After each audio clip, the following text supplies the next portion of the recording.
bad, immoral, and wrong. This is the Modern Eater Show. Piping hot and delicious. The Modern Eater. Food, food, food, food, food. Come and get it! And now your hosts, Greg Hollenbeck, Jay Parker, and Brian Freeman. All right, we can do this. Live from Studio Kitchen, Colorado. Here it is, another edition of the Modern Eater Show. And got Brian Freeman alongside of me, myself, Greg Hollenbeck, the whole crew here, Jay Parker and Dave Avery, Little Rich Schneider. We're getting going, and we've got a great lineup for you. Did you know, Brian, that Monday is National Empanada Day? Yes, it is. What was that? Lorena had just a little hiccup over there. I heard. What was that? Yes, it's exciting. And did you know that we are full-blown spring in the Rocky Mountains? Oh, there's so many exciting things going on. We just got back from a little farm tour in Salida. So much to talk about. Great chefs in the house tonight. Chef Chito Arreola's here. Chef Brandon Becker. Chef Mark Whistler.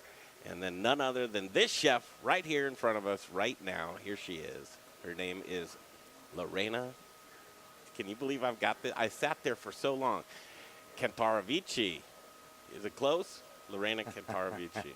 How are you, Lorena? It's been a while. I'm doing great. How are you doing? Maria Empanada. And we love what you guys do. Victor's here along with us as well. Hi, Victor. How are you guys? Thank you for Good. having us. Yeah, absolutely. Are you guys all ramped up for Monday? We are. National Empanada Day is a brilliant day, and especially having Lorena in town. What are you going to do for us on National Empanada Day? I think we are going to do empanada gallegas. That is the authentic empanada. Okay, so it comes from Spain, and we are going to try to make different flavors and people to try it. So it will be a lot of things. And a lot of events in that week. We are going to have gauchos. You know what is a gaucho? Oh, please tell. Gaucho is like, what is a gaucho? A gaucho is the Argentinian equivalent of the American cowboy. All right? They come from the area called Las Pampas, and this is like the plains of the country. They have spectacularly unique outfits.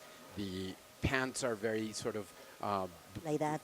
like this, but stuffed inside boots. Yep. And they drink mate, which Lorena is addicted to. And tell us about that, Lore. Well, yes, mate is yerba. It's like a herb that comes only in South America, more traditionally in Brazil and Argentina. And we drink that every single day. If I don't drink it, I die. I need to tell you that. And that's like your coffee, though, right? It's kind of yeah. like a coffee, but a natural, an herbal kind of Yes. tea coffee. Do you Yes. have any here with you today? Oh, no, at Well, this time I don't drink it because if not, I can sleep. But it's a morning. yeah, it's kind of more morning for me. Or But a midday pick-me-up. a midday pick me up too. I like that. and morning. And here's the beautiful thing about mate, which I'm Colombian, and I've learned this from having many years now working with an Argentinian brand. The beautiful thing is that it's all about a ritual. The mate is the name of a gourd that traditionally was used, into which you would put the herb, and then you pour hot water into it, and you have what is known as a bombilla. These guys say bombilla because Bombilla. they don't know how to pronounce a double L sound in Argentina. Come on, Colombian, you can say it. Bombilla. Una bombilla. There we go. And the bombilla is a straw, and in the bottom it has these tiny little holes, so it's It's like a sift, strainer. a Yeah, strainer exactly. on the straw. Yeah. So when you drink the juice, obviously you don't get any of the herb in there. But the beautiful thing about this tradition is that you pour the water yourself, you drink it, and then you pass it on to the next person. And they do the same thing, and then they pass it on to the next person. Wow. So two things. Number one, it's like the American peace pipe of the Native Americans. You pass it, it's a beautiful... Remember, you are in Colorado. Right. Right. That's why I said the Native Americans peace pipe, not the other kind of pipes that we're used to in this state. Although the effects may have been the same. But here's the other beautiful thing is that it is a symbol of Community. Community. Yes. Exactly. And you carry it everywhere that you go. In the buses, you see kids doing it. In the families, you share. And the interesting thing is that as we've begun to sell it at the restaurants, we find that Americans aren't quite used to sharing cooties. Yes. Hey, you're, they're a little afraid and about you're that. really right about that because Yeah. I have a problem with that, but I just take it in as an experience. Well, but I've seen them travel with their own straws. I mean, I've seen people with these little pouches, and they go around, and whenever they order it, they just have their own straw, and they bring it out. The true. You just said something, and I'm pointing at Lorena over here. The true. That's how the true Argentinians drink their yerba mate. Lorena, how do you drink it? As a tea. Well, it's because it's meant to do it with friends, to pass it around. And when I'm by myself, because nobody drinks mate, I just drink it as a tea. So I make it like herbs, and then I French press. I use a French press, and then I do the mate by myself. Now, do you like it cold? Because there's lots No, of no, no, cold no, no, no, mate no, coming. no, Okay. No, that's the new version. That's El the new Gaucho version. will be really mad about that. We call that the nouveau riche. Exactly. Lorena and Victor here with us from Maria Empanada and again, National Empanada. I liked where you were going with that earlier, Victor. It should be National Maria Empanada Day. That just sounds right to me. And if you're listening to the broadcast, check us out on Facebook Live because Lorena is putting together some empanadas for us here today. So why don't we do that as you're working here? Kind of describe what you're doing and then also talk about Maria Empanada. And can you get these at your locations, which you have quite a few now? Okay, I have 5 locations right now, but these ones we are going to find it only on Broadway. Okay. Because Broadway is the one that we are celebrating also this week. It is the 5th year anniversary, and it combines with the Empanada Day. So we are going to do, at this time, some empanadas that we have there, and they are all gallegas. So they are called gallegas because they come from Galicia, from Spain. And you are going to try 2. One that is there already, that has tuna, is very, very authentic. One flavor that comes really, really from Spain.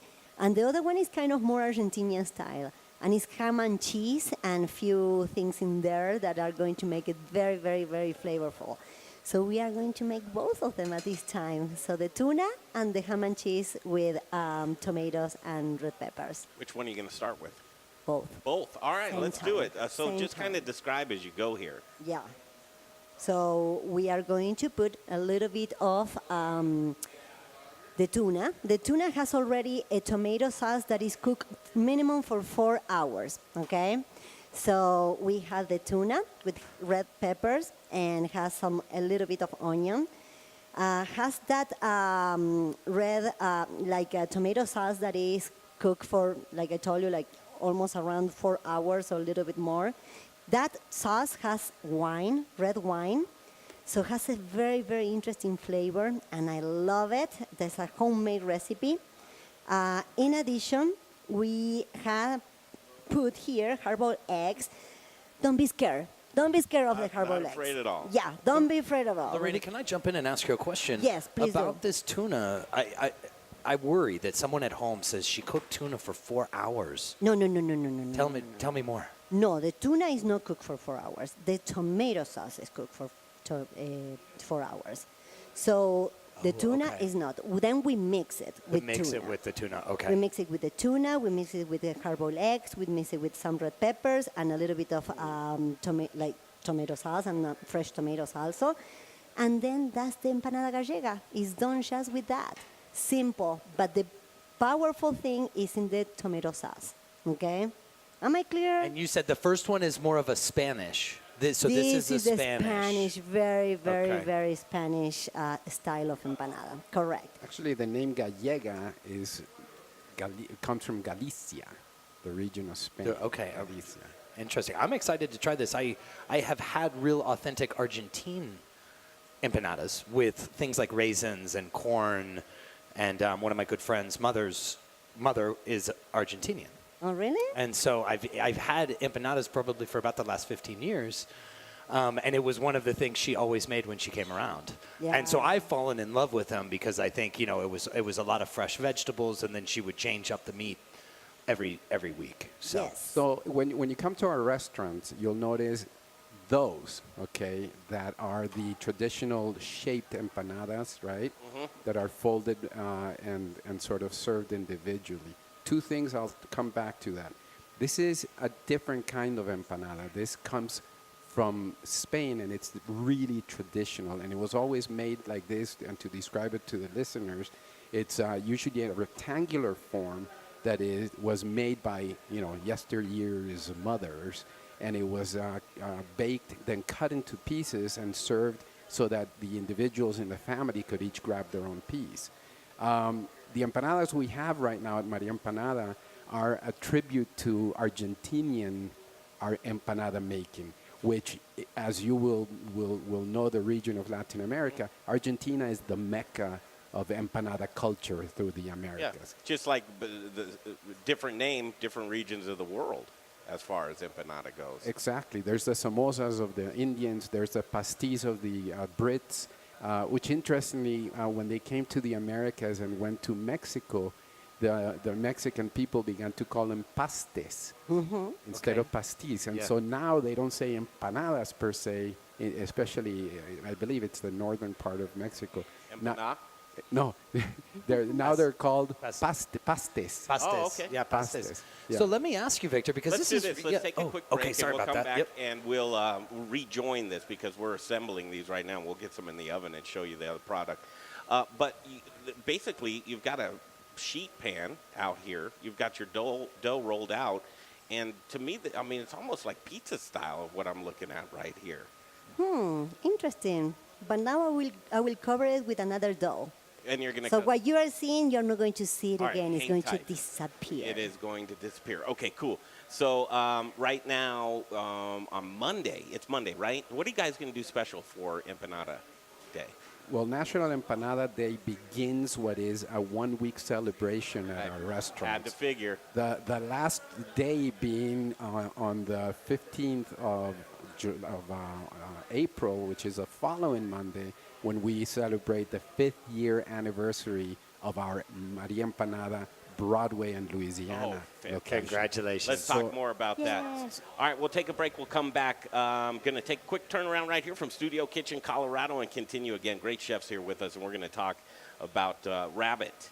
Do you like rabbit, Yeah. Lorena? I saw something there, right? We asked Victor if you'd make a rabbit empanada. He said no way. I actually Googled it. There is such thing. Oh, yeah. There is such thing out there. Okay, we'll be right back from Studio Kitchen, Colorado. You are listening to the Modern Eater Show on iHeartRadio. Okay, this is a secret segment that we have for our Facebook and YouTube viewers. We're going to talk a little bit about hyperlocal, Colorado hyperlocal, and who better than Mark Whistler. This guy, his creativity and your abundance of Colorado local items are incredible. You want to share a little bit about what you do? Yeah, so... Now, first off, you're at the Goods. We're at the Goods, yeah. What's the address? Where are you at? It's 2550 East Colfax Avenue, but we're better known as directly connected to the Tattercover Bookstore on East Colfax. It's awesome. Yeah. Lots of parking. Yes, 200 spaces. So it's easy to find, easy to park. Yeah. Tell us about the food. Food is amazing. We're everything from vegan and vegetarian. We do a lot of gluten-free, and yet we still have an amazing burger. So we have a little bit of something for everybody.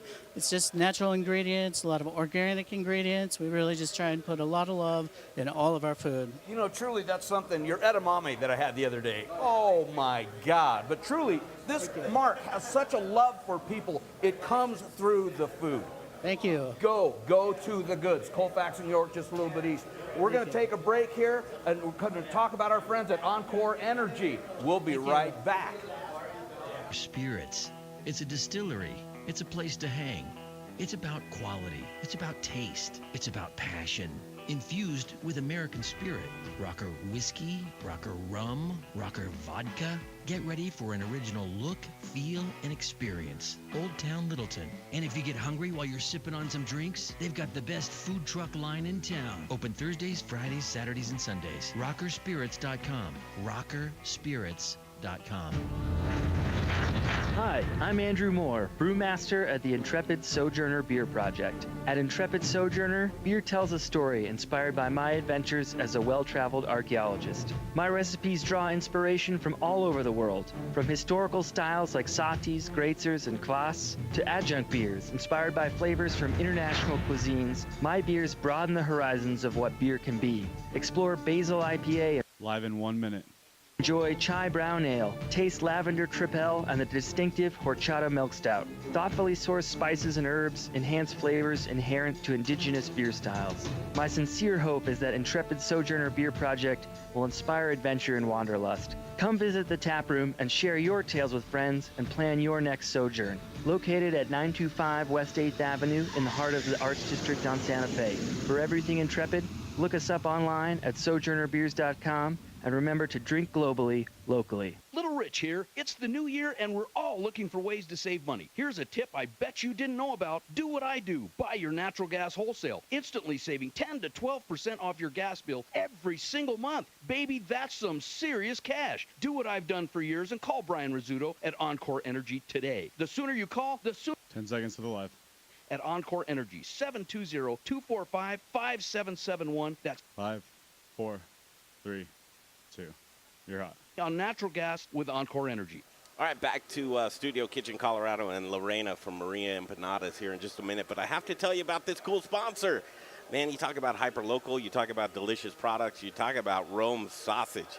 And Rome Sausage is committed to producing high-quality sausage right here in Denver, Colorado. They source an individual cut of pork that features the perfect fat-lean ratio. That's very important. Their spices are hand-mixed and blended with fresh ground pork to create the perfect sausage. Rome Sausage refuses to cut corners, ingredients, or technique. They do things the right way. Rome Sausage proudly makes the small batch sausages.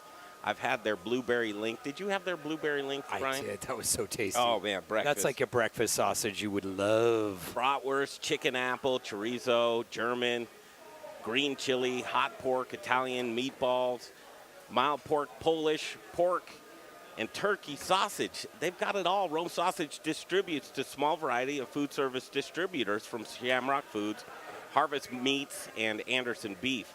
If you are a food service customer and don't source your products through one of those distributors, get this, Brian, Rome's will deliver direct as well. Oh, don't you love that? I do love that. So if you're looking for smaller quantities for home or use, they do have a full line of products available at Heine's Market. You been to Heine's? Oh, that's a Colorado original right there. They also accommodate pickups by appointment. They're going to get you covered. Just get a hold of Chris Johnson. Chris is the man. He'll get you all set up. Email Chris at chris@romesausage.com. Look them up online. You'll love them. We do. We love Rome Sausage, and we know you will too. Yo, yo. This is Justin Brunson, Ultra Meat and Cheese in Denver Central Market. I'm a meat guy. And you're listening to the Modern Eater Show on the iHeartRadio. Yes, you are. Talked to Justin Brunson this last week. I think we're going to go fly fishing together on Tuesday. I hope you take him up on that. I was in there having lunch at Old Major just the other day, and what a tasty chicken sandwich I had. Lorena Cantarovici, she's here with us. Maria Empanadas and Victor's here along with us as well. We'll be celebrating National Empanada Day on Monday, and why not? Just another reason to celebrate, right? You guys love to celebrate. It's within the culture. We are party people. Let me in. Yes. Do you really party, though? I mean, you're a busy lady. You've got children, which I've met. We party cool anyways, kids. So do you yes. feel like a chauffeur? You just drive kids around, don't you? Yeah, but I love it. I party in the meantime, yes. Listen, Jay drives me around. He doesn't love it quite as much. Really? Yeah, he doesn't like it at all. As we continue here, Facebook Live, you're going to get full value because you're watching Lorena put these delicious empanadas together. And again, when we broke away, I said, hey, it kind of looks like a pizza. And she says it's not going to resemble that in a minute. Yeah. So where did we leave off, Lorena? So after that, now you can see what is in there, right? So now it doesn't look like a pizza. No, it does not. It does not anymore because we put another layer of a dough, and now we are going to close it, and that will be part of the empanada gallega. So from here are going to come two empanadas gallegas. Remember, one with tuna and another one with ham and cheese, tomatoes, and red peppers.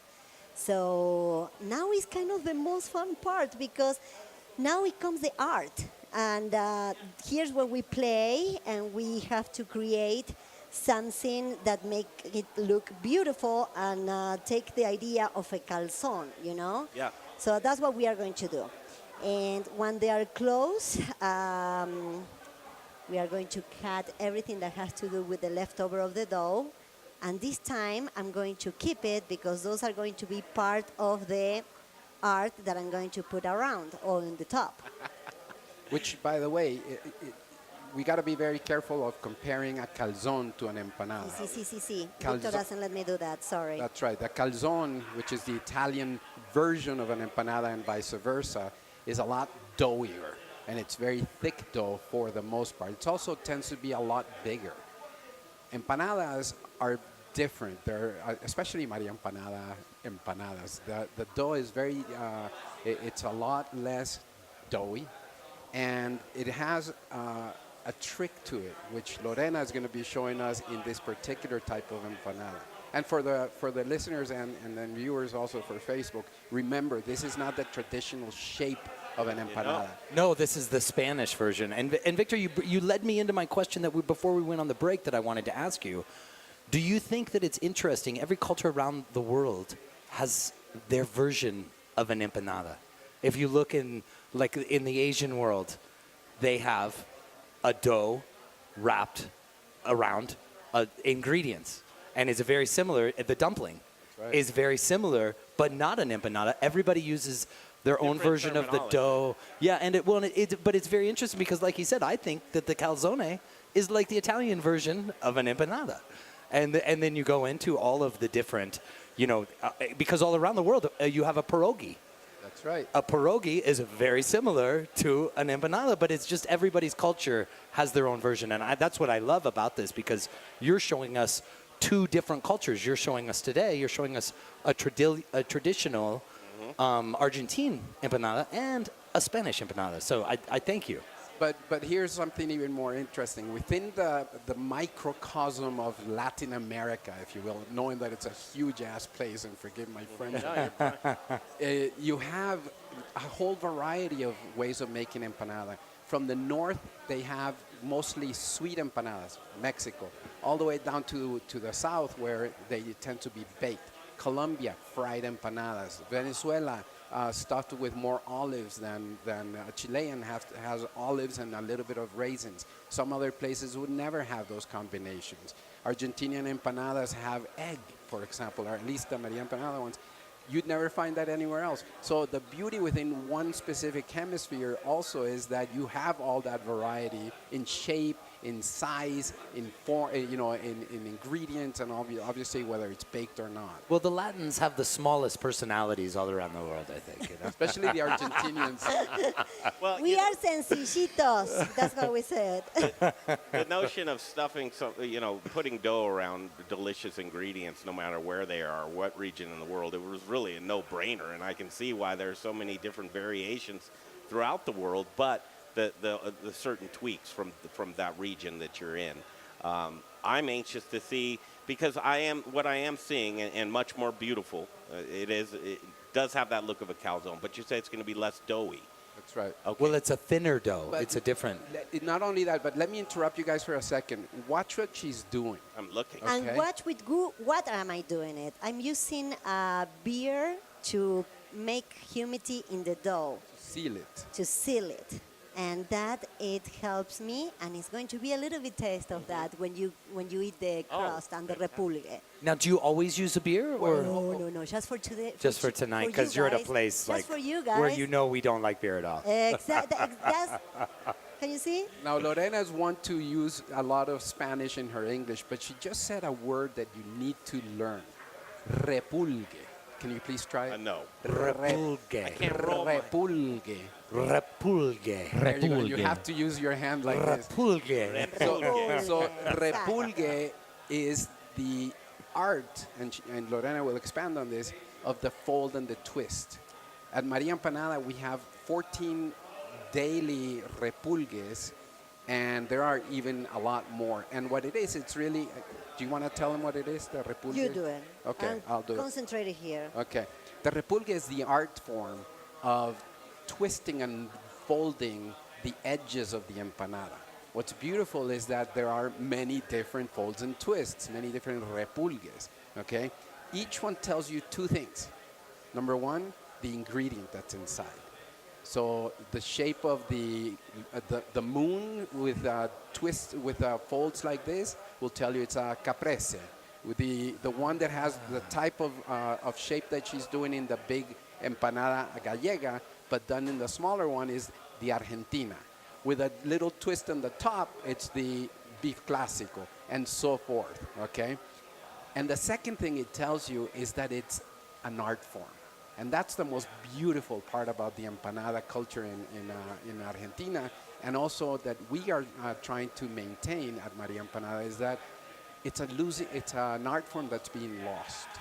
Nowadays with machines, there are machines that take the disc, if you will, of the dough. You put the ingredient inside, and the machine folds it and seals it like a moon shape, half moon, and that's it. People are no longer doing the hand and twist. So one of the beautiful things that Lorena, who's very focused here and making pretty labor intensive, as I see. You know, Yes. it's not the easiest thing, but it is an art and it's beautiful. It's love also. And It's she's love. committed. She's committed to maintaining that tradition and to bringing it to the United States, which is, I think, one of the most beautiful aspects of the I work. love to hear that. I love to hear when people hold on to their culture and they don't let coming to another place destroy all that they are. You can water down, you know. like anything else. Yeah. But Lorena, speak to that issue, please. How you've maintained the culture, why you did that, and also the non-watering down of the product. Yes. Well, it is very important that we can distinguish what it is in flavors, right? Don't mix. I mean, I was requested to do macaroni and cheese empanada. Can you believe I'm going to do that? No, the macaroni and cheese goes in one area, in one type of plate. The empanada goes in another one. Flavors are different, as experiences are different, cultures are different. So for me, it's very important that we have that definition and that separation very well defined. And that's what it makes the culture doesn't go away. That doesn't go away, you know. But would you encourage folks that have they're watching this and they want to try their own ingredients, and is that forbidden upon, or is traditional just the way you need to go? Well, it's traditional within the Maria Empanada context, but you bring up something beautiful, and that is that cuisine has evolved as it's been exposed to different ingredients, different Which is flavors. okay. It's not only okay, thank God it's happened, because that's how cuisine has evolved to what we now know. You know, we all have experienced the fusion, if you will, cuisine type of things. But again, the philosophy that Lorena came with was that she wanted to bring a part of her home to the United States and have it be as authentic as possible so that people could have a taste of Argentina. You couldn't do it any other way, though, could Exactly. you, Lorena? I mean, you would feel like you're cheating yourself. Exactly. You have to stay pure with that. Yes. Guys, go over what people can expect when they go to Maria Empanada and just the locations, if you could. Buena onda. Buena onda, buena onda. We like to have fun, and we like to have fun in different ways. I mean, cooking, taking care of the people, interacting with us, with each other. So that's another part of the ingredients on the food. You know, having fun. You will hear in the music, in the air that is around, in the location. I mean, not every single location is the same.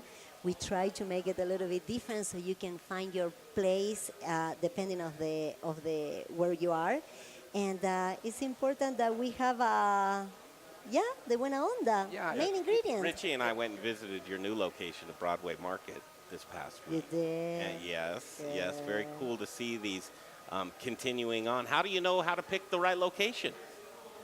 That's a good point. We are still learning about that. Yeah, because I can imagine you're going to keep going and going and going. Yes. Happy yes. anniversary to you guys. You said 5 years? 5 years on Broadway, yes. That's so neat. Fantastic. Yes, And Broadway's the flagship, isn't That's it? the flagship, Yeah. yes. But, and Greg, she has such an awesome story. I mean, she came to this country with $300 in her pocket. That's Did you more know than I that? have That's right now. I mean, Fantastic. That's more than I've got.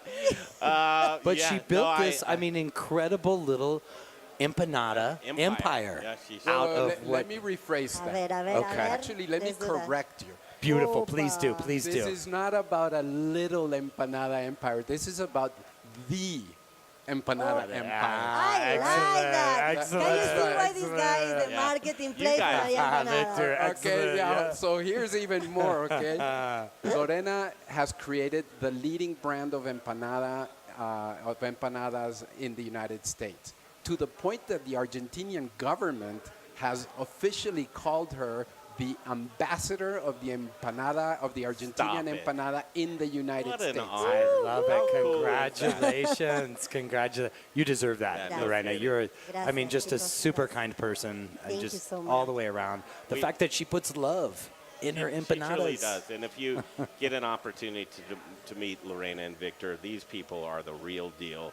They're sweet, they're gracious, they're kind, and they're giving you a little bit of themselves with every single empanada, and I love that. You guys are fantastic. Lorena, thank you, as Thank always. you. Thanks for Thank being you. here. Mwah, mwah, mwah. Can't wait to try this. We'll have to jump you back on the show when this Yes. finished product is Yes. done. Victor, as always, my Thank you friend, so thanks much. for making the trip up from Colorado Springs today. You honored us, so thank you for having us. Thank you so much. It's really There they nice are. talking. Maria Empanada in the house, and Lorena and Victor. These guys are class acts.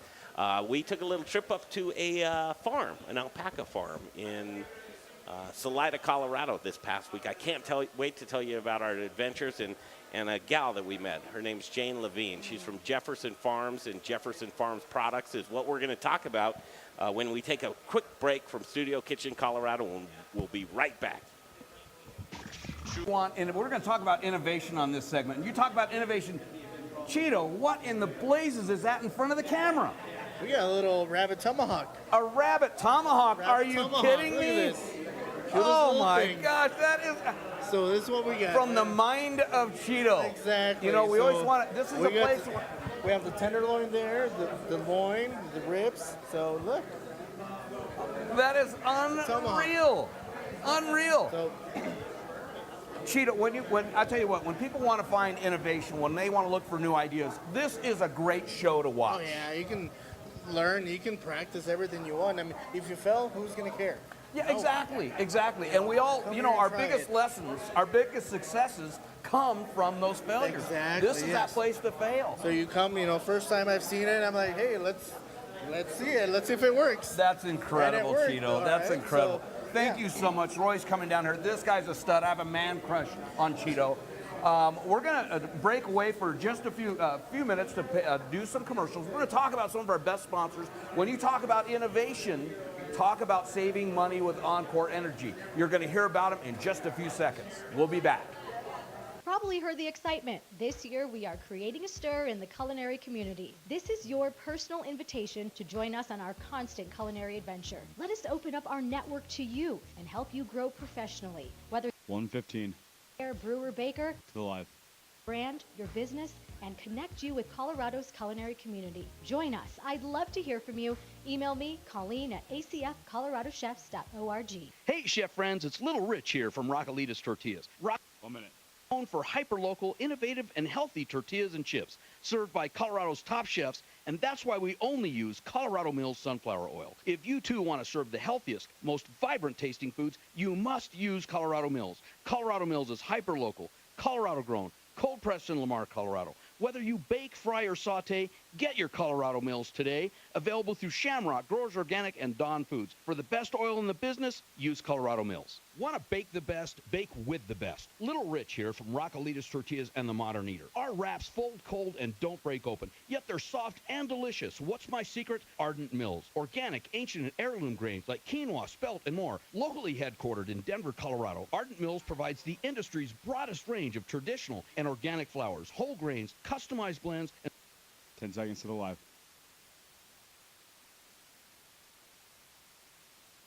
5, 4, 3, 2. You're hot. Okay, ArtMills.com. Back to Studio Kitchen, Colorado in just a minute here, and the Modern Eater Show continues. Right now, it's A-Plus Beverage Solutions and Jeff Rourke, a family-owned and operated business. 20 years he's been doing this, installing specialty tap installations. Beer, wine, water, coffee, nitro. He'll take care of it all. He'll make your tap dreams reality.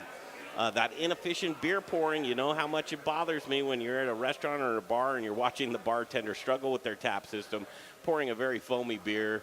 It's the temperature's off. It's just terrible and it's tacky. And the bottom line, if you're pouring inefficient beer, what are you doing, boys? You're pouring your money down the drain.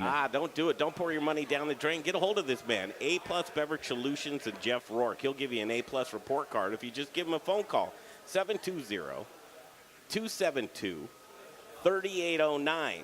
720-272-3809. It's Jeff Rourke and A-plus Beverage Solutions. Hey, this is Brother Luck. Spring. All right, you ready? Owner of 4 by Brother Luck and Lucky Dumplings. I mean, he's a very, very impressive man. And you're rocking with your show on iHeartRadio. Yes, you are. Back to Studio Kitchen, Colorado. It's kind of a second wave of folks that just come through here. And we're doing empanadas, and then we're also talking rabbit. And here's a gal that came into our lives a couple of weeks ago. It was a Facebook message. And Colorado Mills, when we were doing that experiment with the lamb experiment, and the young gal who raised those 2 identical lambs, but with different feed, and they used those Colorado Mills sunflower product pellets. That's where this gal came, and she sent us an email. We had her on the show a couple of weeks ago, but briefly. But Jane Levene from Jefferson Farm Products is joining us right now on the Modern Eater Show, and I can't. It's such a great time right now. Springtime in Colorado, meeting you. How much fun. Welcome to the show. Thank you. Thank you so much. Rabbits. Rabbits. Lots and lots of rabbits. What'd you bring? I think you dropped off 9 rabbits yesterday. And it's like, all right, let's see what the chefs can do with it. Pretty cool to see what these chefs are cooking up here today with rabbit. It is. I'm starving. Have you ever seen one of your rabbits, Jane, on a spit like that? I have. You have? Okay, good. Spinning around on a rotisserie. Yeah. So when you contacted us, basically just an introduction saying hello, and we love farms and farm tours, and you said, come on up to Jefferson Farms in Salida, Colorado, and we took you up on that offer this past week. We paid you a visit. We did. We have a great vacation rental there, so we were happy to put you up, give you some quality time. We also have alpaca vicuñas there. So you were out in the barns. You took a lot of photos, and then we gave you a tour of our rabbit barn, our bunny barn. Bunny barn. Now, getting to know you and getting to know your farm and your practices and your family, wow, where do we begin? Such a great story. Let's talk about the farm itself. How long have you had the farm? We actually have 2 farms. So we have a farm in Denver that we've been on for about 26 years that we began as a way to have a house for my parents and a house for us. So we were lucky enough to get that in Denver. We have 5.5 acres and about 150 alpacas up there. So we expanded to a farm in Salida so we could have more animals, do our own hay production. And then we started a few hutches with rabbits because I grew up eating rabbit. My grandparents raised rabbit. So it was part of our diet all the time. So a chef noticed we were having some rabbits processed down in Westcliff. So he contacted us, wanted us to grow some rabbit for him. And we said, okay. And as the bunny business goes, it's kind of a 90-degree slope up as far as how quickly you can expand it. So we quickly built a bunny barn specific for the rabbits. So it's climate controlled, it's bright, it's well ventilated. And we can vary our production according to the needs. Well, in rabbits, they're easy to breed somewhat, aren't they? I mean, they like to breed. They like to breed. Yeah, you know the term. Yeah, it's a well-known fact. Yeah. But literally, a rabbit will have a litter every 30 days. Wow. We stretch it out to a litter every other month, make it a little bit easier on the rabbits. They'll have about 6 to 12 babies per litter, and it's called kindling. Don't ask me why. But they're called kits, or the babies, and having a litter is called kindling. So it takes the babies about 4 weeks to reach weaning. We move them into their own cages, and in about 3 months, they're ready to, we say, get their little one-way bus ticket. Yeah, get harvested. To Westcliff, Sure. Well, and you said it's a You doe. weren't able to go. I know. And I'm so next bummed that I time you'll didn't be get up there. there. Yep. But I got to tell you, this is like the Taj Mahal for rabbits. Is it? Clean facility, very well ran by Dito, Benedito, our farm manager. And it's like, I guess you said the expression of you can turn it on and off just that quick, right? I mean, we the production can be you really can turn up. responsive to the market needs, and so we can maintain a good supply of rabbit. We can respond to a quick order within 3 months. We can ramp it up quite quickly. Or if we want a vacation, we can slow down our breeding, have fewer rabbits on hand to take care of. So it fits our life. And what kind of space? I mean, how? Because you're very humane in the way that you raise your rabbits. But, like, are we going to this crazy place where people are like, I want a free-range rabbit? Is that even a thing? Is someone like, I want my rabbit Can't to imagine how you would do that. wrangle them up? I know. They're not like, they don't really want to come back once you let them go. It's very stressful for a rabbit to be outdoors, out in an unprotected area. You know, the rabbit is the bottom of the prey ladder. They are the most common prey out there. So everything essentially is a predator of rabbits. So they get stressed easily. They can die quickly just from that stress. They have little heart attacks. So the quieter and calmer you keep it, they want to be sheltered. They don't want a lot of unnecessary things happening around them. So free range is not really an option. It's more about the quality of food. So we give them grass alfalfa hay. They get fresh hay every day. They get a nice pellet, and we are going to switch to the sunflower seed pellets. Are you really? Yes, we are. We're doing a trial batch right now. We had 2 litters that are the exact same age. One group is getting the Colorado Mill sunflower pellet. The other one is getting our standard rabbit pellet. Oh, that's cool. And we're I love to tracking their hear that. growth, and we're going to do our flavor test, and it'll be in just 3 months. Well, and rabbits can be feisty. You don't? Do you store a lot of them together? Because I say this because I have 3 rabbits behind our house that are just wild. But I see them, and it's funny. Last night I saw them, and I was up at about midnight, and I saw them out eating, grazing out behind the house. But during the day when I see them, they will get feisty with each other and jump and sort of kick each other. Well, I think that's called foreplay. Interesting. Interesting. Okay, I didn't know. Just don't interrupt. Don't interrupt. Okay. Hey, Dad, if the door is shut, don't knock. Okay. We're going to go slow. So Jane Levene's here with us from Jefferson Farms Products. And we made a trip up there, Jay, myself, and a chef, and my mom, and a chef gentleman by the name of Aaron Landy. Aaron Landy came up with us. We want to tell you about our stories, and also, as far as it goes with protein, you got your chicken. I'll do buffalo. I'll do pork. Getting less and less pork. Beef. You go down the list, and then here's rabbit, right? I think it should be so readily available to everybody. The protein's great. We've got some facts we're going to share with you. And the flavor profile, I think that when you think of rabbit, there's some misconceptions that go on in your head of rabbit. But we're cooking tonight so many different styles of rabbit. And I encourage you, if you have an opportunity to get rabbit in your lifestyle with your protein, it's very worthwhile. So we're going to take a break. We're going to come back. We're also going to have a chef, Chef Chito. He'll join us as well.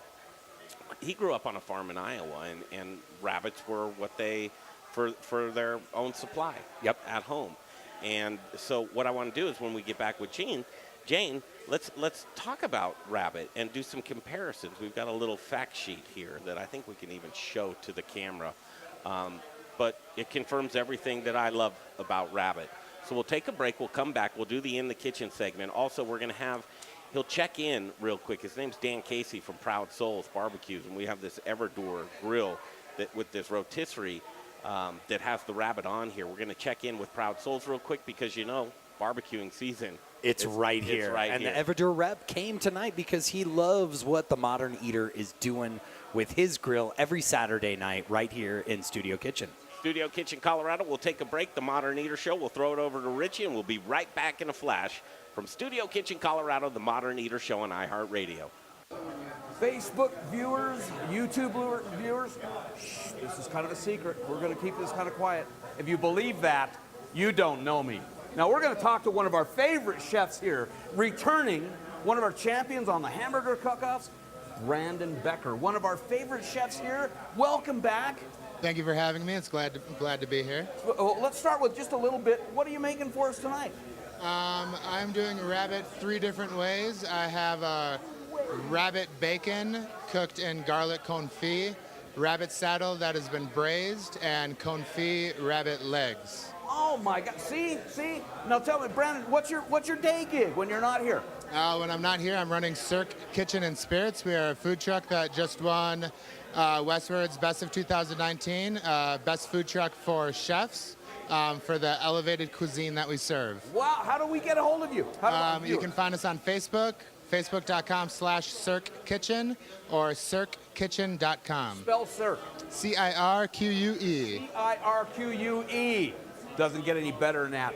Listen to some of our favorite sponsors that we've curated just for you. We will make you better. If you're looking for a neighborhood restaurant that features gluten-free menu items, stop by The Goods. Whether you're a vegetarian, vegan, gluten-free, or even a meat lover, they've got something for everyone. Do you love a great sandwich? How about wood oven roasted vegetables on multigrain bread with rosemary mayo and olives, vegan and certified gluten-free? Or for the meat lover, try one of their most popular menu items, the Paleo Bowl, with house-smoked pork, wood oven roasted veggies, 2 sunny-side-up eggs, and Indonesian sambal sauce. It's delicious. As a friendly neighborhood restaurant featuring dinner, brunch, and full bar with 2 happy hours daily, they truly care about you, the customer, and desire to provide an extraordinary dining experience for everyone. They're family and children-friendly, and even have a playroom for the little ones. The Goods, a friendly neighborhood restaurant offering a wide menu of gluten-free and vegan options. And they don't forget about meat lovers, with a staff that really cares. On East Colfax, directly connected to the Tattered Cover Bookstore. Hungry? TheGoodsRestaurant.com. Hey, it's Peter Allman with South River Aquaponics. As a chef and aquaponics farmer, I get the importance of conserving our limited water supply. Did you know Colorado is suffering from the most severe drought since 2012? Water shortages are very real, especially to Colorado farmers. Now here's the good news. Aquaponic farming uses 90% less water than traditional farming, while producing 4.5 times more food per square foot. Using traditional farming, flood their fields with large quantities of water, leaving much of this water underutilized and just plain wasted. But because aquaponics is a recirculating system, the only water used is what the plants uptake and some very minor evaporation. South River Aquaponics has been running a 55,000-gallon system year-round for 4 years, and we use less than 500 gallons of water per day. Education is very important to us here at South River Aquaponics. I invite you to learn more about aquaponics at southriveraquaponics.com. South River Aquaponics, the future of farming. Hey, Colorado, this is Brian. 30 to the live. The Modern Eater Talk Show. Growers Organic is a Colorado sourcing company who provides Colorado's greatest chefs with the best organic produce. I've been partnering with local and regional farms for the last 20 years, and our returning customers know they can count on us over and over again. Chefs who receive the highest rating on Good Food 100 choose Growers Organic for their organic produce needs. 10 seconds. At bridging the gap between the farm and the table. Join us in 5, 4, 3. You're hot. Organic.com. Dan Casey on hold from Proud Souls Barbecue and Provisions, and Jane Levene, she's going to stick around with us for a couple more segments here from Jefferson Farms Products. And we're using a great grill here to spin a rabbit on, Brian. And Proud Souls Barbecue and Provisions, they're the ones, the Colorado premier barbecue supply store. They're just right down the street. Proud Souls is a small business, which we love, locally owned and operator. The owners, Tony Roberts and Dan Casey, are award-winning competition cooks and purveyors of specialty barbecue supplies. Barbecue is their passion, man. No joke. These guys love what they do. Colorado's most extensive selection of grills and smokers, names such as the Big Green Egg, which we have here in the studio, Yoder Smokers, and Traeger. Their retail store contains the most extensive selection of barbecue supplies and products in Colorado, all under one roof. Some hard to find, but all hard to beat. The folks at Proud Souls Barbecue and Provisions know their stuff. With years of experience in the pits, Tony and Dan want to answer any questions that you might have. They're very accessible, and they also do cooking classes to improve your skills. Check their website with details. If you're in the market for a barbecue, it's that time of year. It's the reason for the season. And barbecues is what they're all about. If the best barbecues. The best barbecues. You really want to check them out. If you're in the market for that barbecue, do yourself a favor. Go visit them in their specialty shop for all things barbecue, located right here in the heart of Denver. These guys are award winners. They're meat eaters. They're expert smokers, and they're excited to share their knowledge with you. I'd say just go look them up online, ProudSoulsBarbecue.com. if you find yourself at one of those Home Depots or a Lowe's, and you're looking at this impulse buy of a barbecue sitting out front, just forget it. Get a hold of it. Don't do it. Don't do it. Do what I do. I go to 2485 North Federal in Denver here. 2485, they're neighbors of us, North Denver and Federal, helping create pit masters, one backyard at a time. It's Proud Souls Barbecue and Provisions. Feed me now. Dan's there. Is the Modern Eater Show. That's right, boys. I'm starving. And now it's time for In the Kitchen. How am I supposed to keep on feeding you? Kill people? Brought to you by Proud Souls Barbecue and Provisions. Award-winning competition cooks and purveyors of specialty barbecue supplies right here in Denver, Colorado. ProudSoulsBBQ.com. Feed me all night long. We can do it all night long, especially at Studio Kitchen, Colorado, as the Modern Eater Show continues. And we've got Jane with us from Jefferson Farms Products, and Chef Chito Arreola joining us. He's from Las Delicias. He's their executive chef, and we love Chito. He's just back from the Miami Open. Also on the phone, I think we've got him. His name's Dan Casey. Dan, are you there? Yes, sir, Greg. Right here for you, buddy. Hey, man. Did you hear us just talk about Proud Souls? I did. I love the plug. Everything sounded fantastic. I appreciate that. What didn't we cover? Well, you hit the nail on the head with kind of a summary of what we do. But a beautiful day like today. Had a great day at the shop. We had folks out from all over the Denver area looking to pick up some sauces, some rubs, brand new cookers, looking for ideas on how to smoke a nice pulled pork, a brisket, or a nice slab of ribs. So how about a rabbit? Yeah, are you watching this rabbit on this rotisserie? It's hypnotizing. It's like nothing else I've ever seen. So it's unbelievable. I'm sad I'm not there. Sad I can't join you. Can we get some rabbit into you guys' hands and we can have some fun with it there at Proud Souls? Absolutely. We don't discriminate against any type of meat. So yeah. You bring it by, we've got smokers to throw it on, so not a problem. Hey, would I be afraid of buying a grill or a smoker from someone who didn't eat meat? What a weird question. Yes, you would. From a vegan.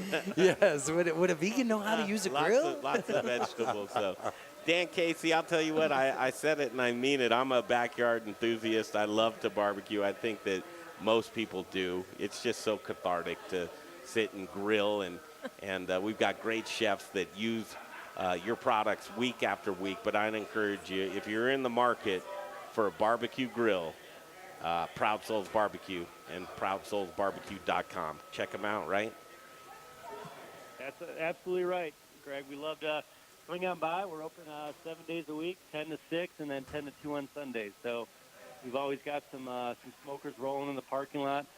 Today we fired up some River Bear bratwurst for folks, as well as some other fine cuts. So thank you, Dan. We got to jump. Top of the hour. We're going to come back, and we wanted to get that in there. But Chito's going to come up next, and we're going to stick around with Jane into the next segment. So we're cooking here. I think that everybody's getting hungry. Let's put some food out. Have some fun. The party's coming up next. You are tuned into Studio Kitchen, Colorado, and listening to the Modern Eater Show on iHeartRadio.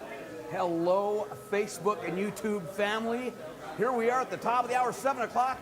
We've got a little extra time, and I'm going to have Jane over here. She'll be here real fast from Jefferson Farm. She's just getting off the table over there. Come on over, Jane. Thanks for joining us today. Here, I'm going to give you this mic, and if I can ask you to hold it about here. Okay. Okay, so everyone can hear you. I'm going to ask you to look right there. So I want to talk to you a little bit about maybe what things that you want to get across that maybe weren't brought up during the segment that you were up. What else would you like to say? Well, I think people need to understand that rabbit is probably one of the most environmentally sensitive animals we can have as a food source. It's a very low consumer of water and feed. It takes very little resources to produce rabbit. It has a better meat-to-bone ratio, so there's very little waste with a rabbit, and they're a quick producer. So we can have a rabbit from birth to market in about 3 months. And there are very few other animals that can do that. That's amazing. Now, I was reading on a little sheet, which Jane so nicely provided us with this information, and I'm amazed. The one that got me is the very first item. It takes the same amount of feed and water to produce 1 pound of beef as it does 6 pounds of rabbit. Right. How efficient is that? You know, people talk about one of the reasons, one of various reasons that you'll hear people say, I want to be a vegan, is to be kind to the environment. Well, wow. One of the answers is right here. Well, and, You've got one of the we best all love meat. We all do want to continue to consume meat. And part of the new green plan, they worry about the cattle impact on the land. So now we can produce a high quality protein meat naturally, no hormones, no additives to it, with great rapidity, get it to market, have it be healthier. It's lower in cholesterol than any other meat. It's higher in protein than any other meat. And it really doesn't have any body fat. So it's one of the healthiest proteins we can have, and it's a very finely textured meat. When you look at it, it's probably more similar to pork in its characteristics, but Yes. it doesn't separate out into the bundles, the muscle bundles. Yeah. It stays together, Yeah. and it's very tender. Yeah. So, and anything you do with chicken, you can do with rabbit. It's amazing. Did you see the little tomahawks Oh, they're beautiful. that Chito made? Yeah, I think they disappeared already. He's amazing. And so your ranch for these is here in Colorado, Salida. Yeah. How far is that from Denver? A couple hours? About 150 miles, 2-hour drive. Two, Yeah. 3-hour drive. If you drive like me, hour and a half, maybe, Yeah. maybe. Yeah. But I saw your car. It's an hour and a half for you. yeah, in that one, as long as I don't get pulled over or anything like that. Yeah. But no, this is amazing. So if I'm a restaurateur, if I've got a food truck and I'm looking for an advantage, something different, how do I jump in? Where do I find your product? Well, you just contact Jefferson Farms Products online. My phone What's that website address? Is it Jefferson Farm? It's more through Facebook. Gotcha. It's probably my better contact. It's easier Gotcha. for me than through a Okay. website. Okay. And So we go to sell from the Facebook. farm. Go to Facebook and look for Jefferson Farms Natural Fibers. Yes. Correct? Okay. Look, Yes. I'm going to put this right up here so they can pause it and see it right there. Go to that Facebook page, like them, follow them, and reach out. And here, I imagine, like with Greg, if they really want to do a little more investigating on it, they can come up and see you. Easily, we have farm stays at the farm, so you can see the whole production. You can try a rabbit, and we're also happy to sell a few hundred to a restaurant should they want. Oh my God. So, Well, this is something we want to get behind. As you know, we're trying to be innovative. We're trying to be hyper-local, trying to be legitimately right on nutrition. And the product you have and the way that it's grown is everything that we are. I can't think of a reason that a chef would not absolutely be all over this. no, and they have such a humane raising. I mean, it's not the high-intensity factory farm. We don't do anything like that. These animals do require a nice environment, so it's heated in the winter, it's cooled in the summer. We watch our ventilation. We have windows all around. They have lights when they need lights. So we are careful with our livestock. We believe they need as good a life as we can provide. So You've covered all the bases. Now, there's one more thing that you've got up there besides beautiful views, is a bunch of alpacas, correct? well, they're more paca vicuñas, which is a more primitive alpaca. Okay. So they're bred to be like true vicuña. So it's a much finer fleece, much more valuable, and they're more intelligent. So I say my PVs are like my border collies, and my alpacas are my golden retrievers. So they're very interactive with people too. Oh, it was amazing. Greg called me last week when he was up there. He FaceTimes me. He says, Richie, I want you to answer the phone. I FaceTime Greg. He's looking at me. He says, Richie, watch this. And he turns around, and behind him are about 40 or 50 of these animals looking at me. And that was one of the funniest moments of my life. But how beautiful your ranch is. It is. Absolutely It's gorgeous stunning. down there. Absolutely stunning. Well, thanks Yeah, for... and we're thanks happy for- to share. Well, thanks for coming down. We want to be a vital part to help promote your mission there. Thank you. Because it's a very, very worthy cause. And as you know, we got a couple mouths down here, so I think we're going to be able to help you All out. right, I see a meeting already. That's awesome. That's awesome. Well, we're going to take it away. We've got some messages from some of our curated sponsors. Listen and learn. We will be back. Or other documentation, put a stamp on the envelope and get that return postmarked by midnight, April 15th. Daria Albinger, ABC News. Did you wake up at night wondering when the IRS will catch up? There are few things worse than that fear of the unknown. This is Todd Whalen, founder of Advanced Tax Solutions. We fix a lot of problems with the Internal Revenue Service. What makes it is that when you come into Advanced Tax Solutions, you'll meet face-to-face with a licensed professional, not a salesperson on the phone. In addition, that professional will also be certified in tax. 15 seconds. Meeting is free. Call us today. Advanced Tax Solutions. The following is a paid advertisement. The opinions, viewpoints, and promises made during the following program are not those of KHOW, its staff, management, or parent company, iHeartMedia Incorporated. Hey, it's Greg and Jay. Hour number 2's coming up next, Jay. Mark Whistler from the Goods on Colfax, the hardest working man in the restaurant business. Knock, knock. Who's there? Whiskey. Whiskey who? Whiskey me, man. We've got a... You're hot. The breweries will tell their stories right here on KHOW and streaming live on Facebook. Oh, is that our open? Okay. You're watching people eat. Yeah, right. It's live radio, no man, it's master. But we will continue from Studio Kitchen, Colorado, the Modern Eater Show. Greg Hollenbach, Jay Parker, Brian Freeman, Little Rich Snyder. Our friend Chef Chito Arreola is back into town. Hello, Chito. Hello, guys. Welcome back from Miami. They were going to work you crazy, man. Oh, it was crazy. Crazy hours. Just nuts. So you didn't have any time for tennis? A couple, because I was playing. I was actually with the tennis players, feeding them. So it was better than most of the spectators there. Have you met Miss Jane Levene? I just met her 30 minutes ago, an hour ago. So yeah, it's a pleasure to meet you. Jefferson Farms products and great rabbits. I'll tell you what. Listen, we've talked about these rabbits, Chito, and you're no stranger to farming. Nope. And did you see any of our footage from Jefferson Farms? Yes, I was watching you guys the whole time, and I just so jealous. Well, don't be jealous, because we're going to take you down there, Chito. Let's go. I want to stay at the cabin by the river. Okay. He said, "Do you have fishing gear?" I said, "I do." Let's go. And that's really what it's all about. But we're going to do a little reset here. So, Jane, welcome back to the show. Thank you. Jefferson Farms, Salida, Colorado. You do have another farm up here in Lakewood, Colorado. But farming and rabbits is relatively new to you. How new? Well, as far as production of rabbits is relatively new, I'd say probably a year. A year. You know, we always had our own rabbits that we raised and processed and had for dinner. So we've done that my whole life. That's my like grandparents you, raised and ate rabbit. So it's been a long tradition. Mm-hmm.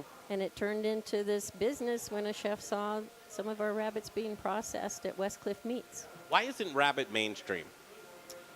People tend to say, "Oh, a bunny, you eat a bunny." And I think, well, I think cows have a heart and a soul too, and a personality. Every animal that we eat But does. do you have to eat an ugly animal? Because No. I look at a pig and I go, Pigs are so cute. What are you talking about, man? Jay, you remember that moment down there at that pig farm? And was it in Paonia? Is that where that? When Jay got bit? Yeah, I got bit by a pig. Now, listen. And I don't think that was the first time, folks. So No.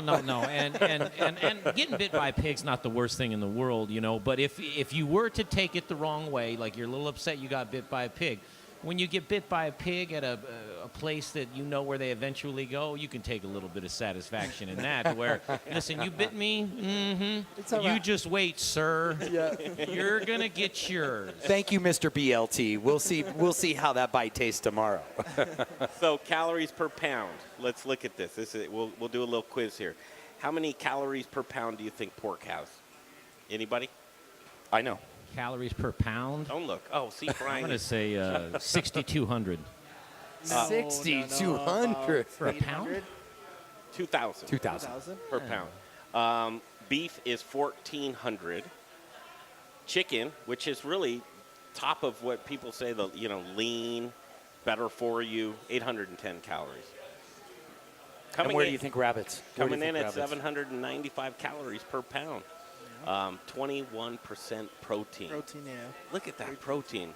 You know what I'd love to ask Jane, though, because I bet you also, if you think about how many calories it takes to raise, one of the chefs that I once spoke to talked about how many calories does it take to actually raise the animals, because we don't think about that. And I would say rabbits are probably one of the lowest. They're one of the most efficient animals to add body weight, and they've done studies. So within our time when we bring them up to the age of being a fryer, they call it, that's about 3.5 months old, they're only consuming about 6 ounces of feed a day. That's next to nothing. Wow. So like it takes very little resources to raise them. And we do give them the hay as a supplement, so they always have free choice hay. But economically, where like a cow will take, what does it say? 1 pound, to raise 1 pound of beef is the equivalent of raising 6 pounds of rabbit. So the environmental needs are quite different from each one, and that's not even taking into account, that's feed only. That's not taking into account the energy resources. That's, yeah, that the caloric resources. Well, just the upkeep and maintenance, the damage to the landscape, you know, for intensive grazing methods that cattle have these days, you know, the mob grazing, the need to rotate that pasture constantly, you know, the importance of grass-fed beef, and then we're not even going to touch feedlot beef and the energy requirements of that, and what that does to their digestion, the introduction of other bacteria into an otherwise healthy meat. When you can raise them in just such a small space, I don't think lots of people understand that it doesn't, you don't need to have more than, what, an acre to really have a good rabbit farm? You need your backyard. Yeah. Yes. You only need your backyard. And people have backyard chickens for eggs. They could easily add a rabbit hutch. And this isn't a massive operation by any means. No, it's a 30-foot square barn that the Amish put up for us. So yeah, that is so neat. I got to take you down there, Chito. Let's go. You have to see this. And I said to Jane, you know, Jane and I, she says, I like what you guys do here, you know. It was probably the first time in my life I've ever tried to talk somebody out of a sponsorship. And I said to Jane, I said, you're going to do just fine, Jane. Just feature this product. We're happy to have you on the show. But it's going to do well. And I think that if there's an innovative environment for the culinary industry, it's Denver, Colorado. The quality of the meat, what was it, before the show started, when you were showing me the packages of the liver and the hearts, I'm like, look at the quality of the meat. He's like, what do you mean? I was like, how the liver, how even the color was and how fresh it looked and everything. It was just... Well, you just made liver and onions, and I was like, that was so tasty, and, you know, what kid would eat that? What did you make with rabbit tonight? Today we made the tomahawk. Where is that thing? It's somewhere. Did it get devoured? Somewhere. Oh, Chito, you did so much more than that. And then we fried the kidneys, the hearts, fried them up with a little braised rice wine vinegar and roasted jalapenos. What am I doing right now? I got the smoker. That's the smoked rabbit that I got going on. On the green egg, yeah. And then on the green egg, and then the You did the liver and deep onions. yeah, but you did the deep fried, too. That was you, wasn't it? No, Yeah. Was that you? The little hearts. And then Mark did Mark's the deep doing fried, too. another. Oh, another deep fry. I thought you had done that when I saw you over I there. got this one. Oh, is this? So these were That's deep what- fried, the these little hearts that I deep-fried just hearts ate. and, Yeah. Hearts, kidney, and liver. What else? Heart, yeah. Well, and Jane, kidney, I'm going liver, to introduce you to a good friend of mine as well, and Greg's in the show. She used to be a sponsor, Linda Hampstead Fox. She grew up eating rabbit and pigeon as a child because she came from a poor Polish immigrant family, and she has that. That's one of her tributes to her family. On her menu every day, she'll have a rabbit some way, and your rabbit's going to be on on her menu very soon. It's here. the rabbit rare bit. You know what? The rabbit rare bit. Yep. On my 6th or 7th birthday, my dad grew out. You know, he used to throw big parties for my birthday because I was the first kid and everything. That's the only thing we had on the menu. Rabbit. Grilled rabbits. We butchered 50-some rabbits that day, a day before, and just grilled them.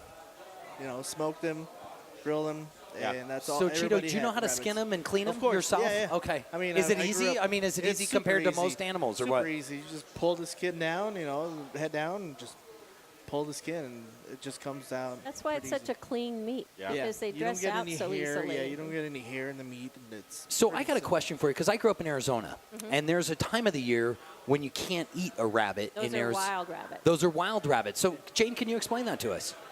Wild rabbits can carry tularemia, and there's also another disease that they carry. But wild rabbits are relatively dirty little animals, I have to admit. I don't even like it when my dog catches one.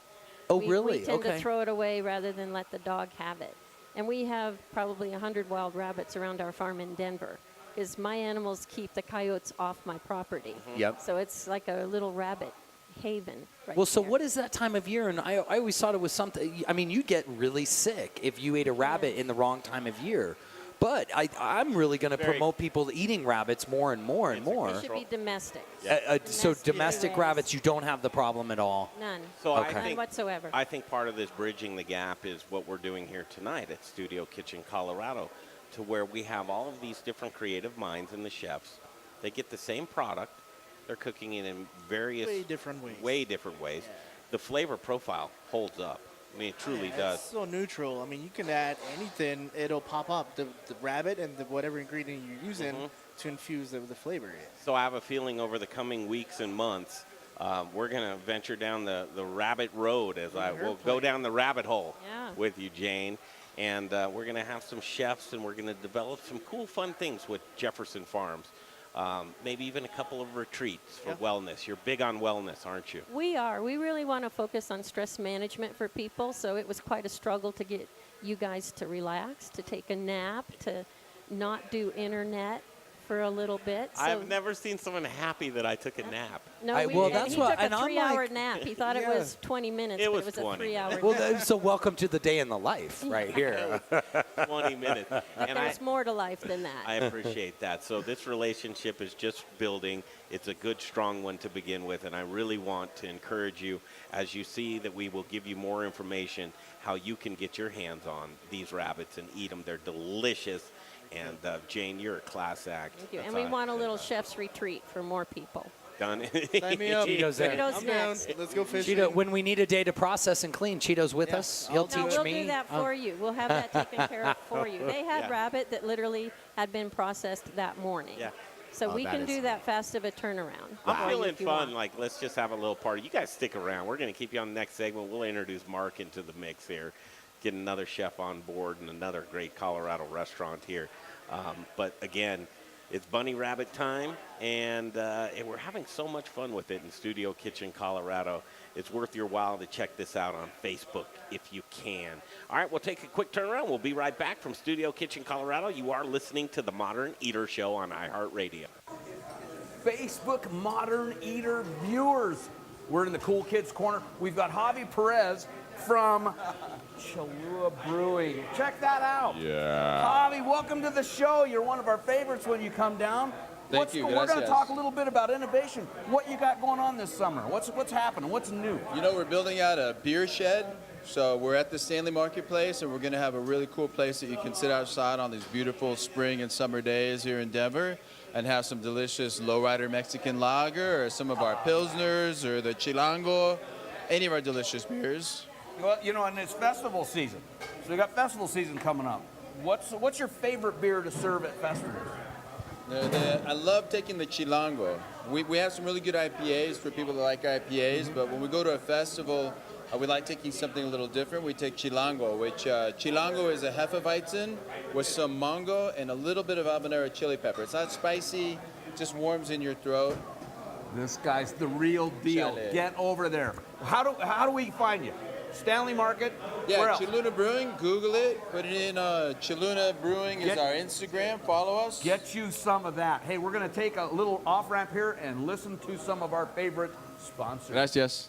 And does it all. Take the headache out of trying to build your own website or design graphics. Who has time for that? F. Johnson Design will get you up and running with a professional and great-looking website. Design sharp graphics to your specifications and have your site up faster than you think. Logo, package design, SEO coding, and more. F. Johnson Design did the Modern Eater's website. Go to themoderneater.com to check out some of their work. Reach out to F. Johnson Design at fjohnsondesign.com. Hey, it's 30 to the live. of Element Knife Company. If you cook, then you'll know the importance of a quality knife and proper care. My training in Japan exposed me to exceptional cutlery. That's why I am so excited to offer you the knives I fell in love with. Element Knife Company is chef-driven, and my goal is to support and educate. Get at me for a knife clinic. Find me at elementknife.com or by simply calling 305-4. You're hot. Think Element Knife Company. Okay, back to the Modern Eater Show momentarily. Got to tell you about Jeff Rourke and A-Plus Beverage Solutions. Again, you hear about them all the time because it's true. And we're hoping if this applies to you, you'll get a hold of Jeff Rourke. Family-owned and operated business, 20 years, specialty tap installations, beer, wine, water, and coffee at a nitro line. He can build off of what you already have. He can do a custom install. But truly, foam is money. Pouring inefficient beer, what are you doing, boys? You're pouring your money down the drain. Do not pour your money down the drain. It's an easy phone call away. 720-272-3809. 720-272-3809. It's Jeff Rourke and A-Plus Beverage Solutions. Modern Eater Show at Troy Guard Tag Restaurant Group. I'll see you guys soon. My name is Jennifer Jasinski, and I'm listening to the Modern Eater Show on iHeartRadio. Yes, you are. Welcome back to the show, live on Facebook as well. Go ahead and give us a look at there. We're doing rabbit like 10 ways. 10 ways tonight. Oh, my gosh. And each one of these chefs, so we have such talent in this place. I mean, Chito, you are a master of so many cuisines. Brandon Becker, Mark Whistler from The Goods, Brandon from Cirque. What an incredible... Oh, wait, let me not forget Chef Lorena. And her last name, Greg? Cantarovici. Thank you. No problem. I had to work on that. Rejoining us is Chef Chito and Jane from Jefferson Farms. And we're going to do so many things with Jane, going down to that farm with some retreats, cooking there. Just truly one of these farms that when we connect with a good farm, we love it, Brian. I mean, when we go on road trip 2019 here. Coming up here in June. This is going to be one of our stops, so I think we're going to have to adjust our map a little bit and head into Salida and then slide down into Saguache from there. We can do something. I mean, to be honest, I almost think we should just spend a week at Jane's. But, listen, hey, if I can go down and unplug... That's called life, right? That's a different road trip. Joining us right now, his name's Mark Whistler. I say he's the hardest working man in this business. Small business owner, The Goods Restaurant on Colfax, across the street from East High School and attached to the tattered cover building. Rockstar haircut. Look at this guy tonight here. He's doing great. Mr. Fashion. Welcome back, Mark. Thank you so much for having me on. You guys are awesome. Rabbit tonight? A little bit of rabbit. Yeah, this is amazing. A lot bit of rabbit. What did you make? So we have two things. One, we have a rabbit on the rotisserie back there, which is stuffed with a little bit of pesto. It has some red peppers, green peppers, and has actually a little bit of a Cajun rub on the outside. And then it's bacon wrapped. So, and be careful to look at it because it will hypnotize you. Yeah, it will suck you in. You just did it. It just happened to you. Trust me, this thing is this Evidur rotisserie grill that we have in here just rocks the house, and we can put anything on it. We've seen chicken, we've seen pork, we've seen fish. We're seeing rabbit tonight and probably forever. Where do you go with the Evidur? You can go anywhere with it, apparently. And Mark, what else did you cook for us? So this evening we have, this is the final product right here. It's actually a deep-fried rabbit on top of a cremini mushroom, and I'll explain everything that's going on with that in just a second. Yep, and then we have actually Indonesian sambal sauce on the bottom. We have a gorgonzola blue cheese sauce that just kind of layers the top a little bit with just some microgreens. So I just had one, Mark, and you knocked that thing right out of the park, opening day. Thank you, Mark Whistler. Thank you, yeah. Jane, did you try that? No, not yet. Can I get you to take a bite on the air? Do you need a fork? I would like a fork. Okay, we'll get you a fork. This is kind of a big serving here. So this is the loin Yep. So this is the rabbit. What I really did is it's a combination of the bulk of the meat. So I really broke this entire rabbit down. So you have a little bit of a combination of obviously of the leg meat. You have a little bit of backstrap in here. You have just a little bit of rib meat as well. So you just get that entire full flavor. How is it? Delicious. Mark, has rabbit ever made an appearance on your menu at the Goods? It has not, but I think it might from now on. This is amazing. Really? Yeah. I really enjoyed this, and seeing the other guys, the other chefs really cook. What they've come up with is spectacular. This is an incredible night to take one product and see how far everybody can push it. This is spectacular. Really, You're right. Yeah, Chef, you've done an amazing job. It's You're right incredible. about this. One product. Yep. Let's see what 3 different minds can do. 4. Yeah. Well, I'm excited. I want to get with Jane because I want to start bringing her rabbit through Growers Organic because what she's doing aligns right with everything that Growers Organic is all about. You better stand in line. She's a hot commodity right I know. Mentally, I'm adding 3 more barns. That's right. Mark, I asked the same question. I'll ask it to you. Why hasn't rabbit hit mainstream? I think, honestly, I think with sometimes, and I don't want to say alternative Look at meats, these but nutrition facts right there, which I'm sure you know. Yeah, I think sometimes it meats, and this is for the American Culinary Federation. We just did elk, and the problem is that the elk itself was, I think, like $24 a pound, and I think for the most part, the huge barrier to entry here is just education. That perhaps some of these alternative meats are not as expensive as we think. Because as a restaurateur and as a chef, and every chef knows, every single dollar counts. And obviously, if you have a higher end menu, that's great. But if you're in that kind of middle upper end, you really have to be pretty price sensitive. And I think that's the one main thing. But the other thing too is supply. And we worry, okay, so if I'm going to go through a rabbit purveyor, how long has that rabbit purveyor been around? What is the distribution like? How does that work seasonally? Yep. And I think that what I've learned so far tonight, and I think that this is an amazing source, and I think that we will definitely start putting rabbit on our menu. Well, let's address the price. And Jane, we look at price all the time through various products. But rabbit's one of those that there's not much that you can't use. No, you use the entire rabbit, and it has a much better meat-to-bone ratio. So there's not a lot of waste off that rabbit. And right now, when we're only processing, 40 rabbits every other week, our cost per rabbit processing is high. Yeah. So as we up our production, we'll be able to minimize our processing expenses and make the rabbit quite a bit more affordable for restaurants. Yeah. Because our feed cost is minimal. It's exciting.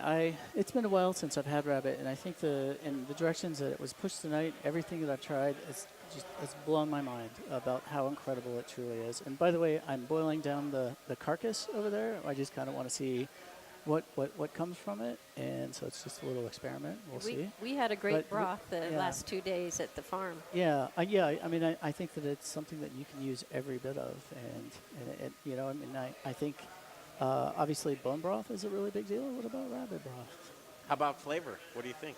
It's amazing. It's really incredible, and I hear people, I've heard people in the past say that it tastes like chicken, and I do think that it has a lighter. It has a lighter texture similar to chicken, but it doesn't taste like chicken. I didn't think so at all, yeah. Yeah, it's a little bit more robust. I think it's a little bit more savory. It really, it's really, I think, a more fantastic meat. Well, you fried it, and you also are rotisserie it. Yeah, and boiling it, as we just heard. But all the ways that I've tasted it so far, you just knocked it out of the park, Mark. Thanks, yeah. Appreciate it. Well, like everything else he does. Yeah, that's kind of what Mark does. Well, if you're going to do it, you do it well, right? Why bother doing it at all? We try, that's for sure. Do you like wellness, Mark? Sure, I like wellness. Like to be healthy. Mark, see now, Jane, she's probably one of the first people that ever encourages. Listen, you need to slow down a little bit. You need to take a little break. Jane, if you can get into this guy's ear. I've never seen someone work so many days, so many hours at his restaurant. Nonstop. How do you convince a guy like that to just take a day? All we have to do is get him down to Salida. So you throw him in the trunk of the car. 2 hours later, he's going to relax. I promise. As long as there's a couple bottles of wine in there, I'm good. We'll get you beverages during the drive. Don't worry. Could you go without your cell phone for a day or two?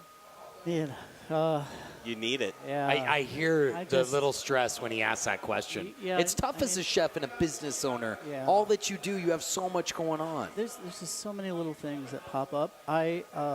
We have some really amazing people at the restaurant now, and I think I think I could. I think it would be a really good idea to do that, just to, I guess, give them and empower them so they understand that they can run the restaurant by themselves. But I think as a business owner, and Brian, I know you know because you've told me one or two really, really tough stories of things that have happened to you in the past, you know, just that you never expect. And you leave and you turn on the TV and you see your building burning down.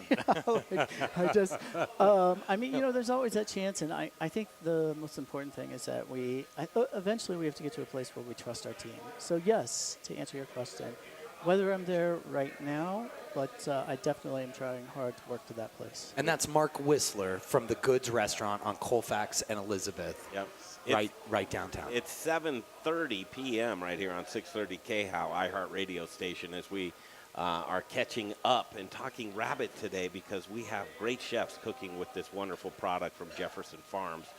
And Chito, this is kind of your jam, man. You grew up on a farm. Eating rabbit. This is nothing new to you. But what do you say to the person who's like, I've never had rabbit, and I don't. I just wouldn't tell them. Give it to them, and they think it's chicken. Do they? Yeah. Interesting. I had a bunch Better of than ants do chicken. that. Yeah. Then you lay it on to the. Who was it? Was it you who told me a story that you didn't? You thought you were eating chicken your whole youth. Somebody told me this story, and it was rabbit. The whole time. I knew it was rabbit because I had to kill him. So That is a great story, though, because I used to feed my kids yak, and they all told them it was beef all the time. And they just, and I, you know, and they didn't realize they were eating something better for them. But we get these stigmas around certain proteins that we don't, you know, we're afraid. We don't think it's like nice or whatever. Throw that out the window. Listen. Mark, take 1 minute, talk about the goods. What's going on there?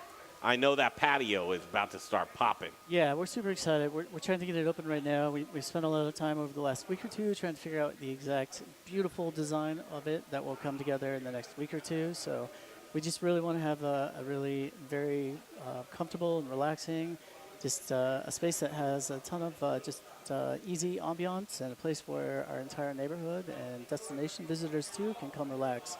But we also have a new menu coming out, which I'm super excited about, an entirely new menu design in and of itself that really we're trying to clarify our brand a little bit more. And, we just have a ton of really, really good stuff going on. A lot of community events, too, which is really cool. You still got the kids' room over there, right? Still got the kids' room, yeah. Yeah. And the pinball machine. And the pinball machine. Yes, that works occasionally. That's right.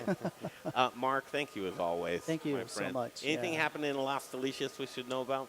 Patio's opening, the rooftops opening, so we're 100% going probably starting Tuesday. Would there ever be a rabbit Mexican food? We might have to. We might have to work some rabbit mole.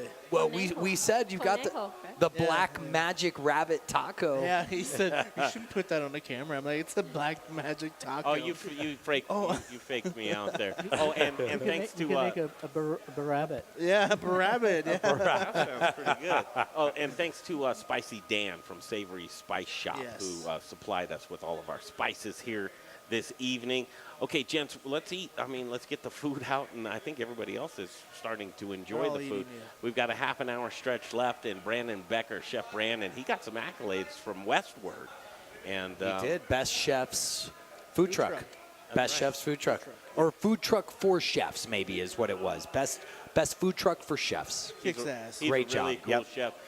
It looks like Lorena from Maria Empanadas is over there with Rich, so we'll take a break here on our iHeart station, continue live on Facebook, and we'll continue next with Brandon Becker from Cirque Kitchen right here on the Modern Eater Show on iHeartRadio.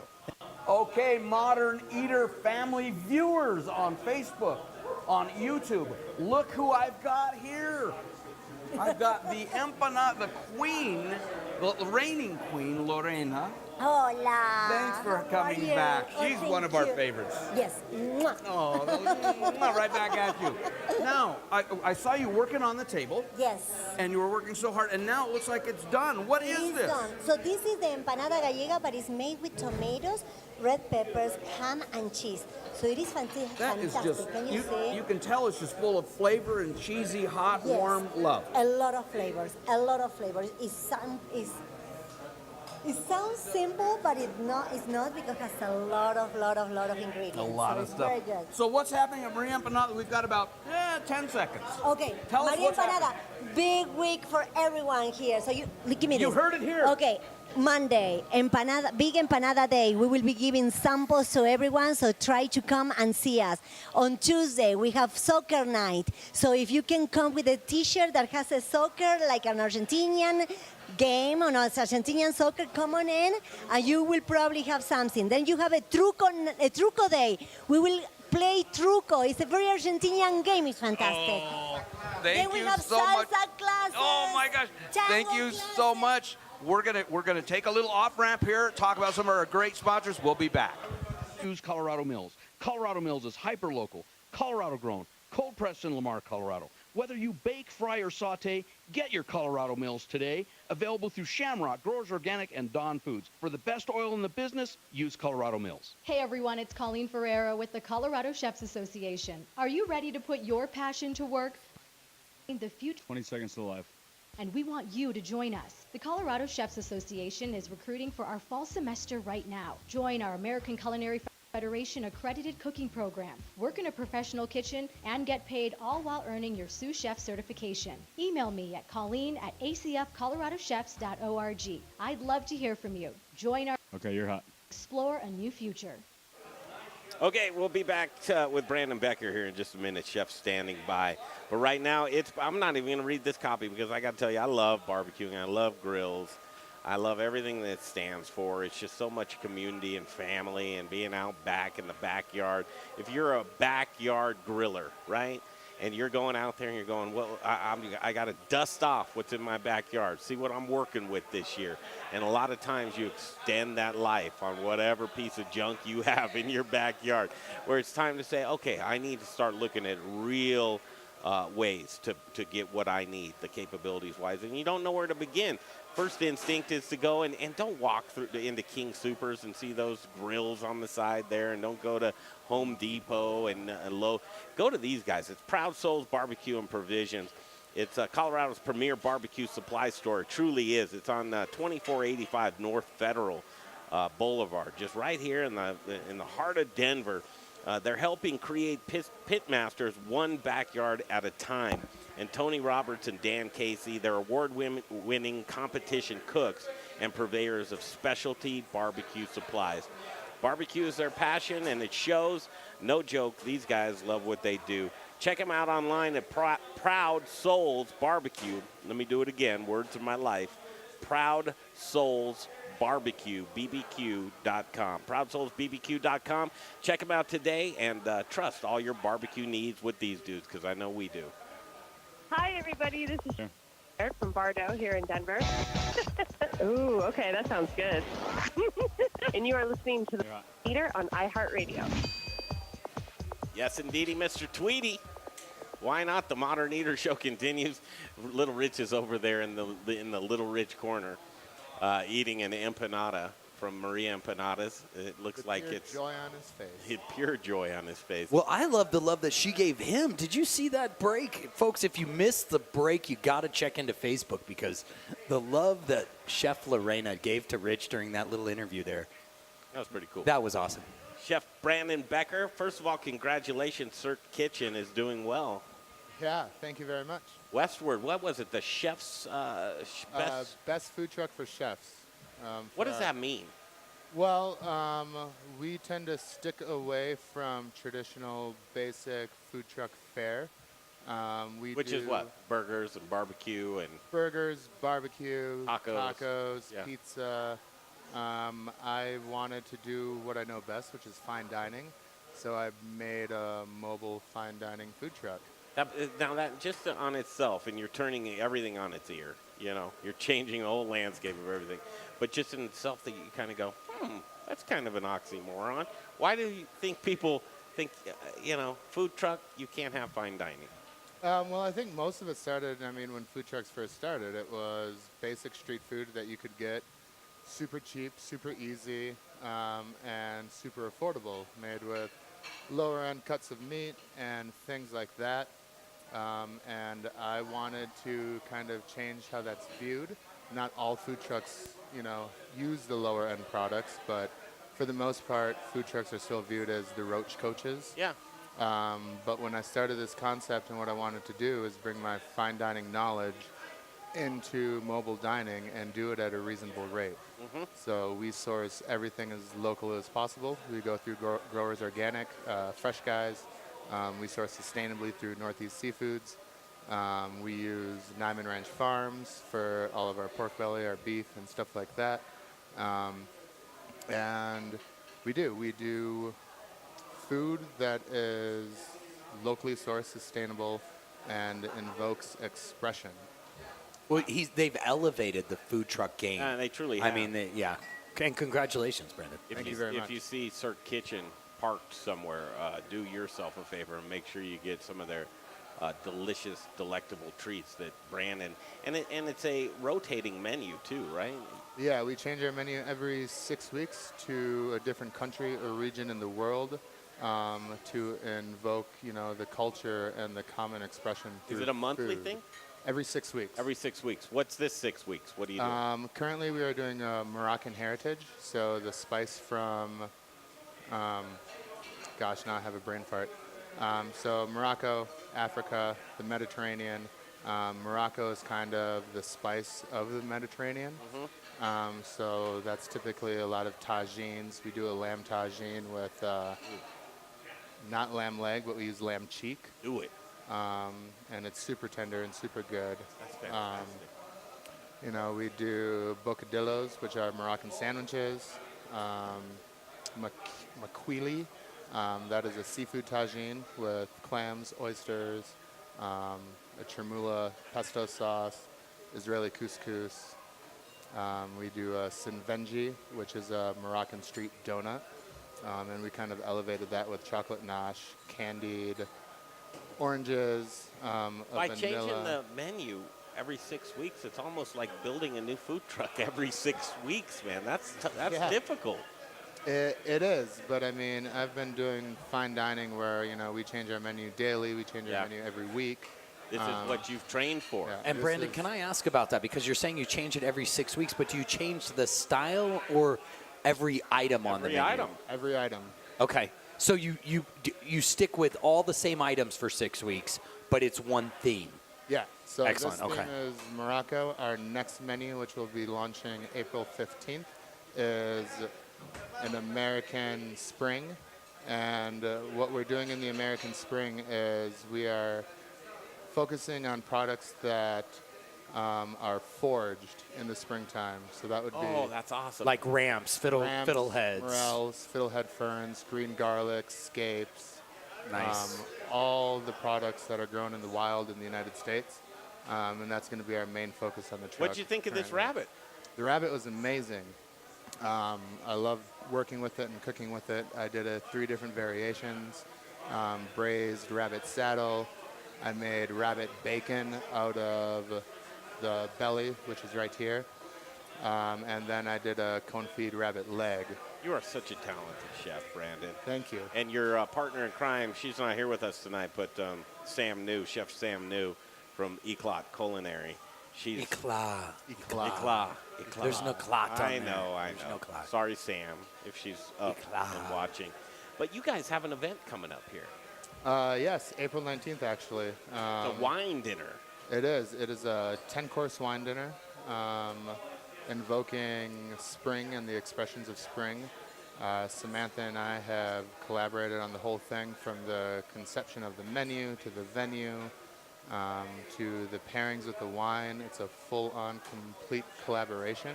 So it's at a Colorado winery, Yep, Kingsman Wines. Yep, it's at Kingman Winery. That's right off of like Washington and 64 somewhere. 64th and Washington. Nice. How many courses? It's 10 courses. Wow. Yeah. So what we want to do is First of all, you're in for a treat.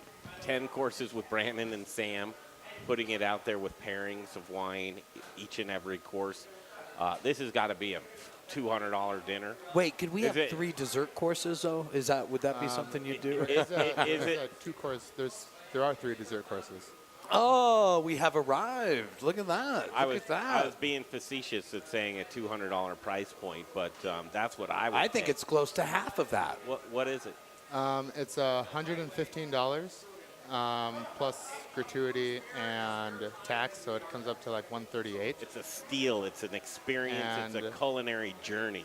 Yes, with and these 10% of all of the sales for this winery are going to go and support No Kid Hungry campaign, Cooking Matters, Colorado. And what that does is it helps support low-income families, teaching them how to cook and how to grocery shop and how to, use what little money they have to cook good meals for themselves and their children. And that's something that both Samantha and I firmly believe in. So it's That's awesome. It's a huge cause. It's really great. And the cool thing with these 10 courses is it's not going to be your traditional style of eating. It's not going to be fine dining where there's plates and multiple glassware and multiple forks. We change it up. We're going to be doing more interesting things. Plating on the table. Eating in the dark. Using your toes as hands. Well, I got to believe this is probably sold out. Can anyone still get tickets? Where would you get them? You can go on our Facebook page, go to events, and there are tickets still available there. And which Facebook page is this? Yours? Cirque Kitchen, O'Clock Culinary, or Kingman Winery. Okay. You can go to kingmanwinery.com and order your tickets directly through them as well. If we can hustle you up some rabbit, would you be game? Yeah, we actually have a rabbit course. So. Oh, you do? Yeah, well, what a coinky ding. What do you know? I think we can help you out with that, Brandon. Awesome. We love these guys, and please support our local community. And these are chefs that are truly cutting the road for others, and they're so helpful. You just really love the culinary community and friends and family and everybody involved. Thank you, Brandon. Thank you, guys. As always, the delicious food that you made here tonight. Oh, he's still the king of the kitchen, man. We got to taste his food. Did you know that? Yes, he won the last chef competition that we had here in the studio kitchen. We're going to fire that back up in the spring, but you got to take on this gentleman right here, Chef Brandon Becker from Cirque Kitchen. Thank you, sir. Thank you, guys. There he is. And should we call all chefs? If you're a chef Calling and you all think chefs? you can take on Brandon. Take down Brandon, man. Come on. You better bring your A game. You better bring your A game. Because Brandon, even though his name starts with B, he always brings his A game. How about delicious beer in the final segment? Cheluna Brewing Company and Javi Perez is here with us right now. Brewer by day, Where's the Gumby? ER doctor by night. Where's it's the Gumby Javi. outfit? This is really cool. I get the leftover food. Awesome. You Love it. He's the only guest I know before the break. Before I love it. He makes an appearance because now that's the guy that you get to listen to when we come back. I used to be afraid of sounding stupid on the radio, but you told me nobody could see me. Now they can see. Now they can see me. All right, we got to take a quick break. We'll be right back. We're going to be talking about birthdays and babies. Or beer. Or beer. Or babies. Cheluna Brewing Company coming up next right here on the Modern Eater Show on iHeartRadio. Modern Eater family, wait till, here's who we're talking to now. Oh, there's nobody here. You know who I'm going to talk to? I'm going to talk to you. I'm going to talk to you. I want you to see who we've curated as our sponsors, as our people that we're promoting, and we've researched them. We have selected the best of the best. You want to get better? You want your food to get better? You want your restaurant to hit better numbers? Listen to us. Watch us. These are the people that are going to get you there. Growers Organic, Brian, he's got everything that comes out of the earth. Rockalitas tortillas, I think they're the best tortillas in the country. We've got Colorado Mills, their oil's fantastic. The Goods Restaurant, Ardent Mills, all about innovation. Crush Pizza and Tap, A-plus beverage solutions, best tapping systems. Element Knife, Elin, we love Elin. Rocker Spirits, Dustin, where would we be without him? And the others. Let me tell you, you want to get better? This is the place to get better. Watch, learn, listen, get better about your industry. I don't care if you're a chef, a wait person, a dishwasher, a hostess, restaurant owner, or if you work for one of the distributors. This is the place to find out what's happening right now here in Colorado. We'll be back in just a flash for the final segment.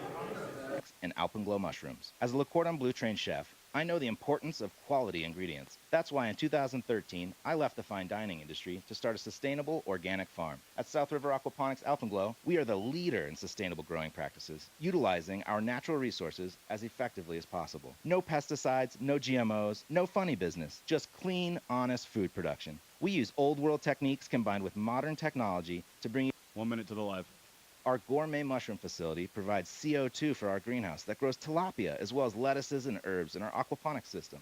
Look for us in Natural Grocers, City Market, and served on the plates of Colorado's finest chefs. At South River Aquaponics Alpenglow Mushrooms, we're growing greener. To learn more about aquaponics and see our products, go to our website at southriveraquaponics.com. South River Aquaponics, the future of farming. My dad's vegetables are so good, I can't live without them. Hey, Colorado chefs. Brian Freeman with Growers 30. The Modern Eater Talk Show. Do you care about where your food comes from? I do. Do you want loyalty from customers who care about that as well? I can help by providing top quality organic produce with reliable delivery, knowledgeable sales team who genuinely care about how food is grown, transported, and served. Chefs, Growers Organic will ensure you have excellent ingredients for your next James Beard dinner, your nightly specials, or your regular... 5 seconds. 4, 3, 2, you're live. Organic.com. You're hot. You're hot for the live. Beers, let me tell you about it. There's coming up, it's the Belgian Beer Festival. If you like great Belgian-style beers, then this event that's coming up, you don't want to miss it. It's the 3rd annual Belgian Beer, gosh, let me get this right, Belgian Brew Fest, and it's happening on April 28th. It's a Sunday.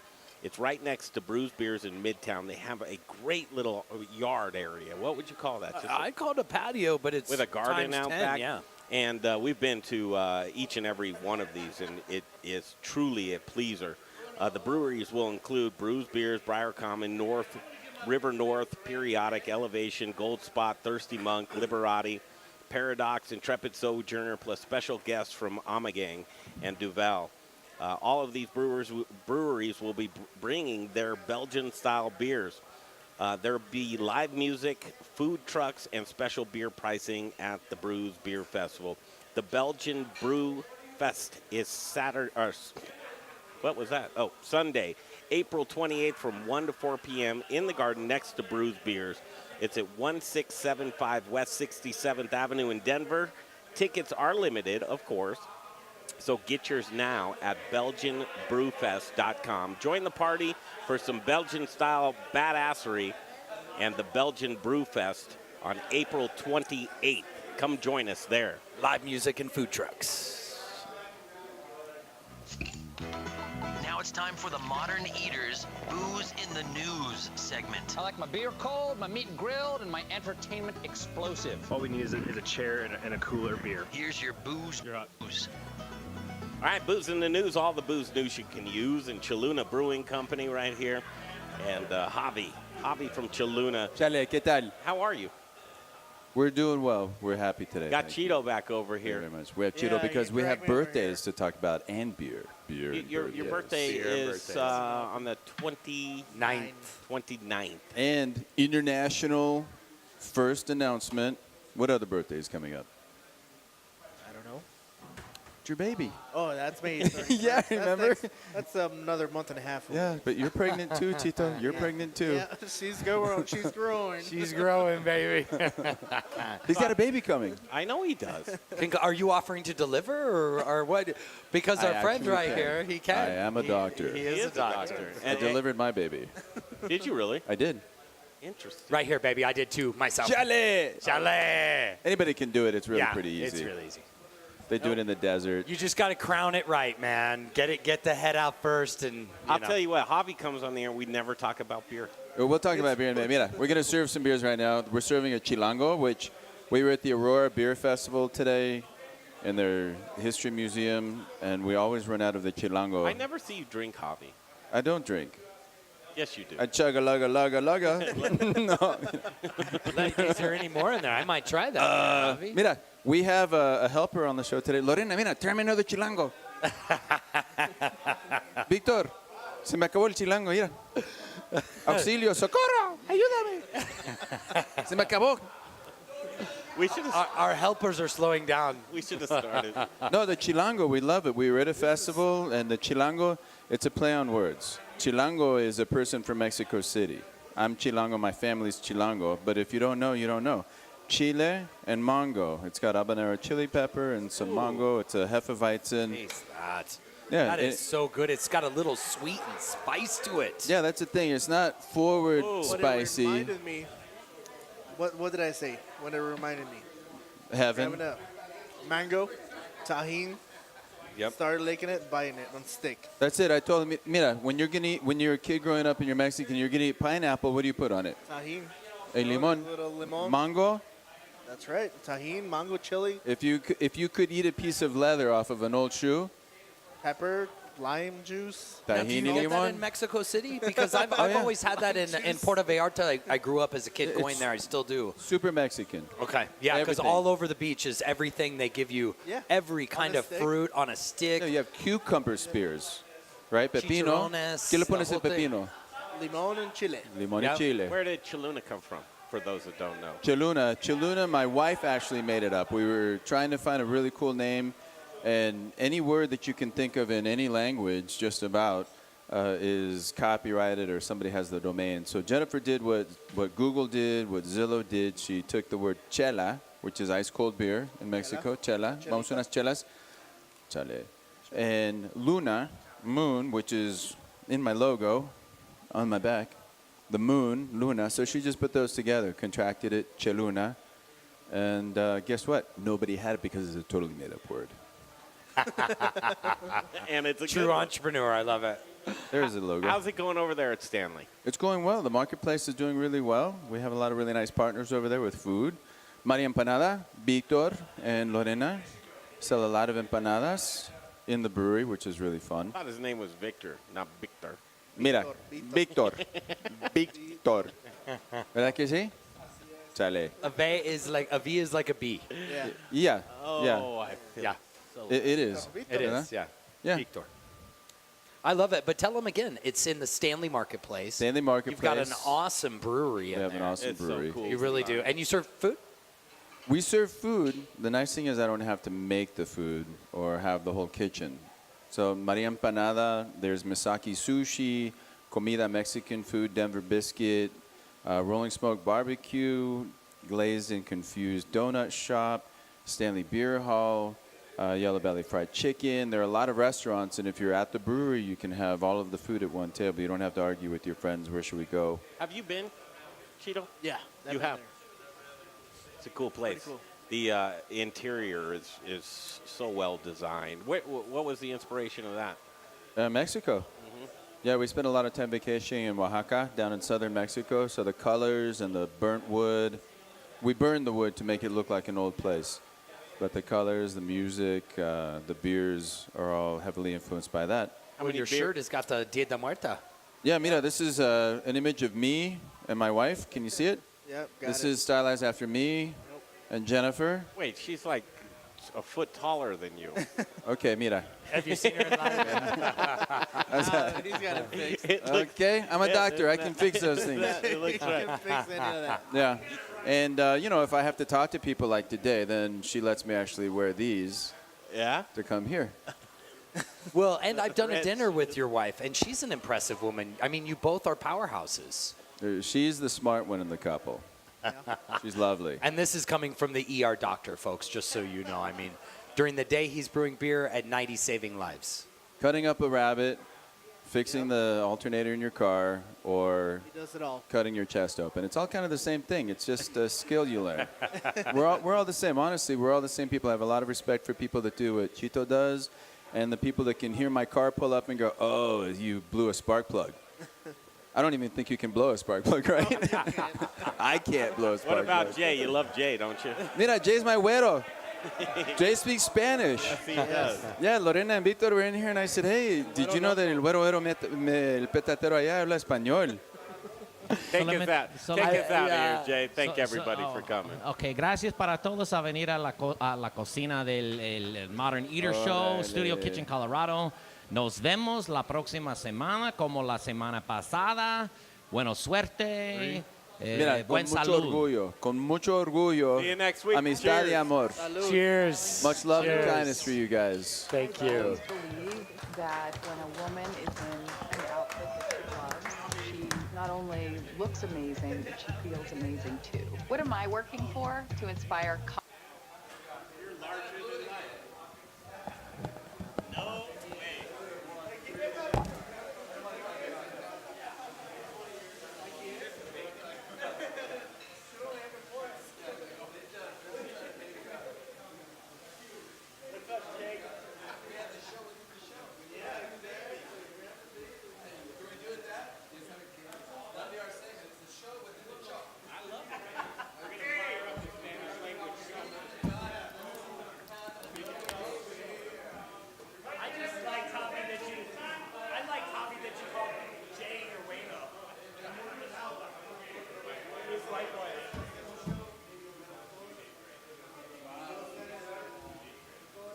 Javi, Jay, is your way though?